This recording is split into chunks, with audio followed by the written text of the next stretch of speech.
আসসালামু আলাইকুম। Hello everyone, hope you guys are doing well. যেহেতু রমজান মাস, সো আজকে ইফতারের জন্য বাইরে যাওয়ার একটা প্ল্যান ছিল। সো একটু রেডি হয়ে নিচ্ছি আরকি। খুবই সিম্পল ভাবে রেডি হব।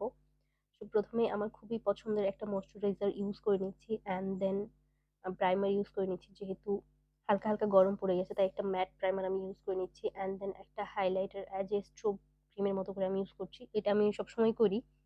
তোমরা দেখে থাকবে অ্যান্ড এটা খুবই গ্লোয়ি একটা বেস দিতে হেল্প করে আরকি। তো এর মধ্যে এই যে দেখো আমার বান্দর বিড়ালে আমার স্ট্যান্ড ফেলে দিছিল ফোনের। তো যাই হোক সেটাকে স্কিপ করে আমি মেকআপে মনোযোগ দেই। তো এরপরে আমি Maybelline এর একটা স্কিন টিন্ট ইউজ করে নিচ্ছি। খুবই সামান্য পরিমাণে ইউজ করেছি। আমি একদম হেভি কোনো মেকআপ চাচ্ছি না। তারপর আমি এটাকে খুব ভালোভাবে ব্লেন্ড করে নেব। বিউটি ব্লেন্ডারে আমি সেটিং স্প্রে দিয়ে ব্লেন্ড করছি যাতে মেকআপটা না সরে। আফটার ব্লেন্ডিং তোমরা দেখবে যে আমার বেস মেকআপটা কি পরিমাণ ফ্ললেস লাগতেছে। জাস্ট সি যে এখনই কি সুন্দর লাগতেছে। তো এরপরে আমি ডিরেক্ট চলে যাব ব্লাশে। ব্লাশের জন্য আমি ইউজ করে নিচ্ছি সেই গ্ল্যামার ব্লাশটা। এটার শেডটা হচ্ছে রোজ রিচুয়াল। এটা আমার খুবই পছন্দের আর আমার কাছে মনে হয় যে এটা আমার স্কিনে খুব ভালোভাবে যায় আরকি। আমাকে খুব সুইট করে এটা। তো এটাও আমি একটা ব্রাশের মাধ্যমে খুব সুন্দরভাবে ব্লেন্ড করে দিচ্ছি। তারপরে আমি চলে যাচ্ছি কনসিলারে। কনসিলার ইউজ করতাম না বাট আমার আইয়ের ইয়েটা একটু ডার্কার মনে হইতেছিল। দ্যাটস ওয়াই ভাবলাম যে একটা কনসিলার ইউজ করি। কনসিলার ইউজ করে নিচ্ছি। সেই গ্ল্যামের এটা খুবই ফুল কভারেজ দেয়। তার জন্য আমি খুবই সামান্য করে ইউজ করতেছি। তোমরা দেখতেই পাচ্ছ অ্যান্ড এটাকেও আমি খুব ভালোভাবে ব্লেন্ড করে নেব। আমি আমার আইলিডেও দিয়ে নিচ্ছি। তেমন কিছুই করব না। আইলিডে জাস্ট হালকা করে একটু আমার ক্রিজটা ডিফাইন করব। এরকমই একটা প্ল্যান আছে। তে কনসিলারটা আমি খুব ভালোভাবে ব্লেন্ড করে নিলাম। এরপরে সেট করার পালা। সাকুরার একটা ফেস পাউডার দিয়ে আমি সেট করে নিচ্ছি। যেহেতু খুবই লাইট মেকআপ তাই আমি ফেস পাউডারটা চুজ করেছি সেট করার জন্য। অ্যান্ড আমি ফুল ফেসটা খুব ভালোভাবে সেট করে নিচ্ছি যাতে আমি ঘেমে গেলেও আমার মেকআপটা একদম না নড়ে আরকি। এরপরে আমি ডিরেক্ট চলে যাচ্ছি আমার আইব্রোজে।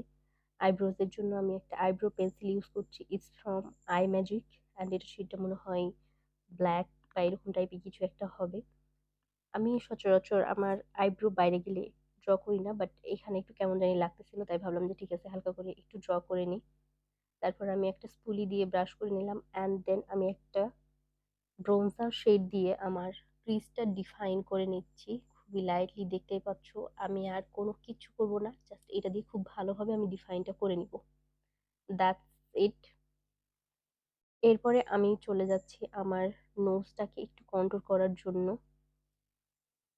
খুবই সুন্দরভাবে নোজটাকে আমি কন্ট্রোল করে নিলাম। দেন চলে যাচ্ছি আইলাইনারে। আইলাইনারের জন্য আমি জাস্ট আমার ইনার কর্নারে অ্যান্ড আউটার কর্নারে খুবই ছোট করে ২ টা উইং ক্রিয়েট করব। হেভি কোনো কিছু করব না যাতে লুকটাকে একটা সমতা দেয় তার জন্যই এটা করা আরকি। আদারওয়াইজ করার কোনো ইচ্ছে ছিল না। সচরাচর আমি বাইরে গেলে আইলাইনার দেই না। আমার কাছে খুবই হ্যাসেল লাগে আরকি কাজটা। খুব বিরক্তিকর লাগে। মনে হয় ২ চোখে ২ টা ২ রকম হয়ে গেছে। তো যাই হোক এরপরে আমি চলে যাচ্ছি মাস্কারার জন্য। তো ১ম এ আমি আমার ল্যাশটা একটু কার্ল করে নিচ্ছি। আর ল্যাশ কার্ল করার সময় প্রত্যেকবার আমার সাথে যেটা হয় সেটা হইলো আমার চোখের মধ্যে একটু খোঁচা লেগে যায়। যেটা সবসময় হয়, এইবারও হইছে।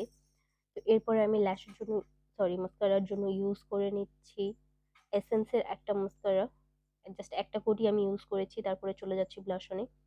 ব্লাশটা আমি জাস্ট আগের ব্লাশটাকে সেট করার জন্য ইউজ করছি। আমি খুবই সামান্য ব্লাশ ইউজ করেছি। একদম হেভি কিছু না। তারপরে আমি ফিঙ্গার টিপস এর মাধ্যমে হাইলাইটার দিয়ে নিচ্ছি। হাইলাইটার এইভাবে দিলে খুবই সুন্দর একটা গ্লো দেয়। এই তো আমার মেকআপ ডান। এরপরে আমি জাস্ট আমার হিজাবটা একটু চেঞ্জ করে আসছি। And that is the final look. Hope you guys are like it. So thank you for watching. আল্লাহ হাফেজ। বাই।